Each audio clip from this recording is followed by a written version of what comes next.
Nigga said my name wrong. That's not even my name.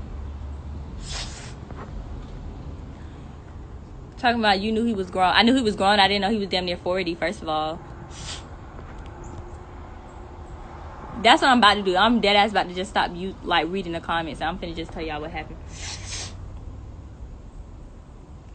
Cause y'all comments is really like affecting me, to be honest. This is exactly why when I posted what I posted, I kept being like in and out on social media and stuff. Like I was aware of like who was commenting negative people, but like honestly, most of the people that's commenting negative was grown women.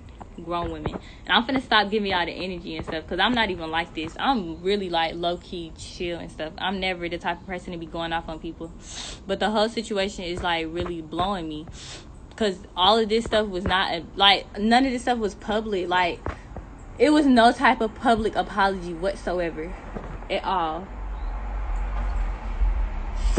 Hold up, I gotta sit my phone down. I gotta see what percentage. Okay, I'm gonna just keep it like this. Okay, so basically in January or whatever, I had purple hair in January because January 9th was my birthday, and I had black hair on my birthday, but I think the day after that I had got purple hair and stuff. So I was getting like a lot of views because people were saying like, oh, like you know purple.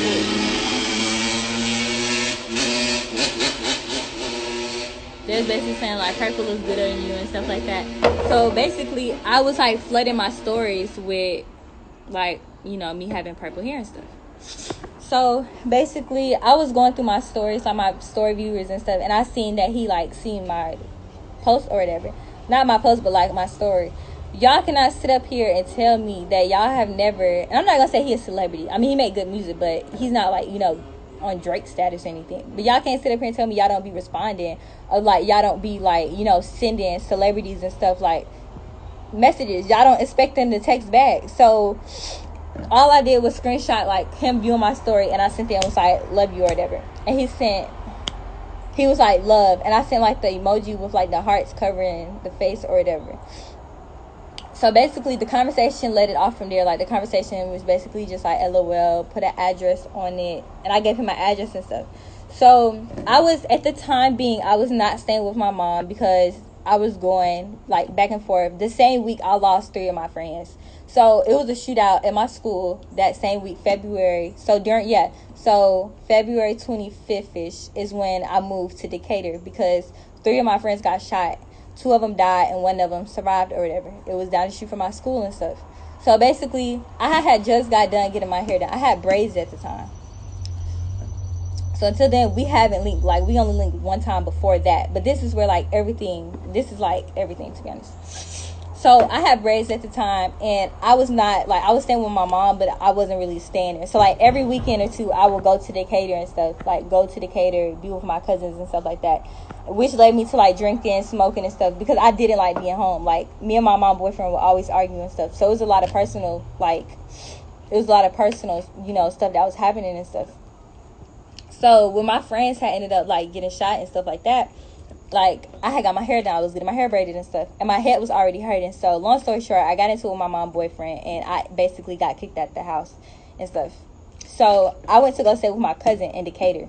My cousin and her so-called aunt or whatever. So basically, even before I moved, like, we seen each other once, and that was that weekend I was in Decatur. But nothing happened. Like, nothing happened. We got Popeyes. Like, nothing happened, to be honest.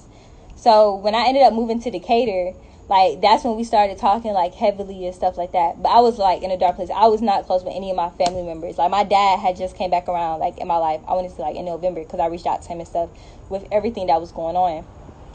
So yeah, I wasn't close. I really wasn't close with my dad like that. I wasn't really close with my mom. I didn't feel like I could trust my mom or tell my mom anything, because my mom is very judgmental and stuff. So February, we would always see each other and stuff. So the second time we ended up seeing each other, we was in Kennesaw. And stuff. And remind you, yes, I'm aware that he have kids. So we was in Kennesaw, and basically that's when, like, we were talking and stuff. And he asked me how old I was, and I told him or whatever. So basically, he was trying to act like shocked and all. But on my page, you can tell, like, I'm small. Like, there's no way I am small. So on my page and stuff, all you see on my page is pictures of me in high school. Like, I don't really go nowhere, so that's literally all you seen and stuff like that. So when the situation had happened, we was communicating from January up until March. So 2 weeks ago, not 2 weeks ago, probably like March 15th-ish or whatever, because I'm not, like, people knew at school and stuff, but nobody really, they just, I just dealt with like an older person. They didn't know like I was dating someone, like, you know, him. So basically in March or whatever, it was a situation that happened to where I found out he was messing around with other women. Not only other women, but it was women that was younger with me, to be honest. So he had posted like a video or whatever. No, it wasn't a video. It was a picture of like this woman basically saying like, basically trying to slide through on him and stuff like that. So he was basically saying like, I got a woman now and all that type of stuff. And she was just like, so like, I could still come, da da da da. And his caption was just like, dang, like, you tell a woman you're in a relationship and the pussy still the pussy still gets ran to you 100 meter per meter, something like that. So like, I went off of him because it's just like, you putting words in my head thinking like we can't be publicly together, but it's like you're trying to, like, you know, talk to me, be there for me and stuff, when you know like I'm going through stuff, like I'm trying to vent to you and stuff like that, and it's just like it's coming through one ear out the other and stuff. So after that or whatever, it was a situation. I stopped talking to him for like 2 weeks. During that time in March, Corona and stuff started happening, so school was out. So when the situation, like, yeah, school was out, so I lost my train of thought. School was out and stuff like that. So basically, I was in, like, I'm not gonna lie, like, I'm an A-B student and all that type of stuff. I was not doing none of my work. I was depressed as hell. Like, the only time I felt happy was when I was with him, because he was the only person, like, that I felt cared about me. Like, to be honest, I'm not trying to make this like a pity story or anything, to be honest, but yeah. And I know I'm not a virgin. It's none of your business if I was, to be honest, but yeah. So basically, what really happened, in which, like, the situation that I'm barely speaking on and stuff like that, is 2 weeks ago, not 2 weeks ago, but the 2 weeks ago in March or whatever, like, his uncle had passed or whatever. So him, like, being that his uncle passed and, like, him being, like, clowning on Instagram and stuff like that, I went off on him. I was just like, it's not really fair to me and stuff like that, because I feel like you just don't care. I feel like you're still going to do what you want to do at the end of the day. And he was just like, you're just bringing around negative vibes. Like, I'm not going to go back and forth with you and all that type of stuff. So, like, we're just going back and forth. And I just stopped texting him. Like, I left him on red and stuff. So 2 weeks after that, I want to say it was March 15th. I have to look back at my calendar, to be honest. But basically, he texted me and he was basically like checking up on me or whatever. So basically, he was saying like, hey, like, you know, how are you doing and stuff. Let me stop looking at these comments. But he was like, basically like, how are you doing and stuff, like, I miss you, how's school, like, I heard Corona got everything like messing up and all that type of stuff. So, you know, I'm just being dry, and it's like, I don't have nothing to hide to y'all. I don't have anything to, like, I don't really have anything to hide. Like, I can post messages, but at the same time, that's like, I already admitted to what I did, so it's just like, but it's like he's gonna keep lying. So yeah, so after that, he was basically saying like, I gotta take my son to practice, because I guess his son played basketball or something. So he was just like, I gotta take my son to practice. No, he was like, he gonna give his mom gotta watch his son, something like that. So he was like, when his mom gets him or whatever, then he'll just leave and come see me, because he said he wanted to talk or whatever. So basically, I had to put my feet up for this. So basically, he was like on the way or whatever. Or mind you, I stay in Decatur, he stay in Marietta, so that's a good 30-40 minute drive or whatever. So basically, he was like on the way and stuff, and he had ended up like, okay, he would come in his Sprinter van. If anybody knows what a Benz Sprinter van is, it's just like, you know, it's like a party bus, but it's like a Benz basically. So he had came and he picked me up or whatever, and basically I was eating Sour Patches. like, it sounded irregular, but I swear to God, I was eating Sour Patches. And back then, I had like a regular 8. And you know, like the back of the 8 or whatever is glass and stuff like that. So I had ended up like coming in, like, you know, not entering, like getting in the car or whatever. And he parked like far, like we was in the apartments, but he parked like in a secluded area and stuff like that. So at first we was just talking, like he was trying to, he kept getting irritated because he wanted to have like a real conversation and stuff. And I'm just like, I can't take you serious right now and stuff. But he gets up and he's like 6'7", like he's really tall. So we're in like the bins and stuff, and I had my phone, and I remember him like snatching, because he got to the back and he was just like, come to the back, and I'm like, no. So I remember he got my phone. At first he like tossed my Sour Patches, and then he got my phone, and after that he like tossed my phone, and my phone like cracked, like the back of my phone cracked. And if I like, I have my phone, I have to like find it, but the back of my 8 is like cracked like real bad or whatever. So basically I had got up, and I was just like why did you just do that and all that type of stuff. So he ended up pushing me like backwards, and he started choking me, and he was basically just like, you're crazy. He was just like, you need to start telling men that you're bipolar and all that type of stuff. Like, just started like, you know, just going off on me and stuff. So I told him I was just like, sorry, I can't breathe. And he was just like, I don't like, he was just going off, like just being aggressive and stuff like that. So when he choked me, he ended up gripping my neck to where like when you choke somebody and then you do like this or whatever. So like I really couldn't breathe and stuff like that. So basically he turned me like around or whatever, and then it had resulted in, you know, like intercourse and stuff.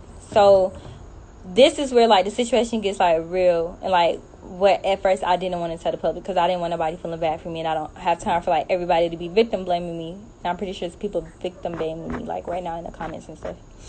So basically I was like, I'm gonna give y'all like full details and stuff, but basically I was like on top of him or whatever, and he was just like, I want to, you know, nut in you, I want to get you pregnant, all that type of stuff. So I'm looking at him, and he's like looking at me, and I'm like, no. So I get up, so he pushes, like he pins me like right back down, and I actually have like a scar on my leg, like from it still, from like the whole situation. So like he ended up pinning me like down.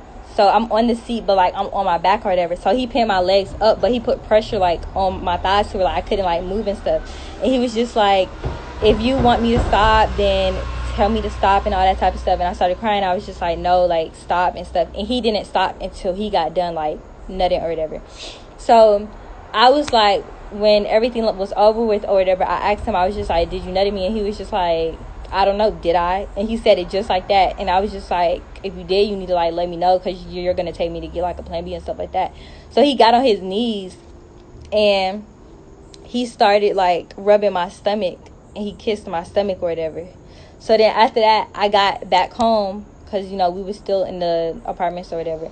So I had got back home and stuff, and I was like, I really wasn't talking, like I wasn't talking for like a week and stuff. So I texted him probably like after the situation happened. I was like, you're wrong for what you did. I never want to talk to you again. I was like, you'll be, because he kept ignoring me. But it wasn't until like after the situation, like once I sent out like what, like to him, how he wouldn't want this to get out, and how he wouldn't want me to tell his manager and stuff like that, he started like ignoring me and stuff, and started throwing shade at me on Twitter and stuff. So basically I texted him, and when I texted him, I wish I had my phone, but it's somewhere, I gotta find it. But basically I texted him, and I was just like, I'm not like that naive, and I'm not that dumb like that you thought I was and stuff. And I said, I understand, like I know, I peep what you're doing and stuff, and that's not cool.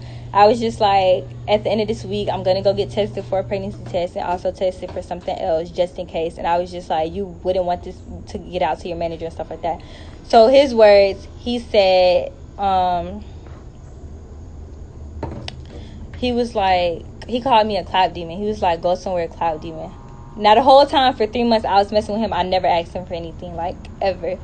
I never asked him for anything, to be honest. So like it had got me worse. I just started smoking more, drinking more and stuff like that, and it had put me like in a dark space, because it's just like, how could someone that I thought like was there for me and that I thought understood me and stuff like do that to me and stuff. So he started throwing shade at me on his Twitter. I gotta find it because he tweet too much. So one of the tweets was just like, this younger generation would do anything for clout. The other generation was just like, will you humiliate yourself just for some type of clout and stuff? So I texted him again, and I was just like, for you to sit up here and ignore my text, but you sitting up here throwing shade at me like I actually asked you for something. Like, yeah, like, so I went off of him. I was just like, your fan base is equivalent to TikTok. Like, I'm not gonna lie, I got really disrespectful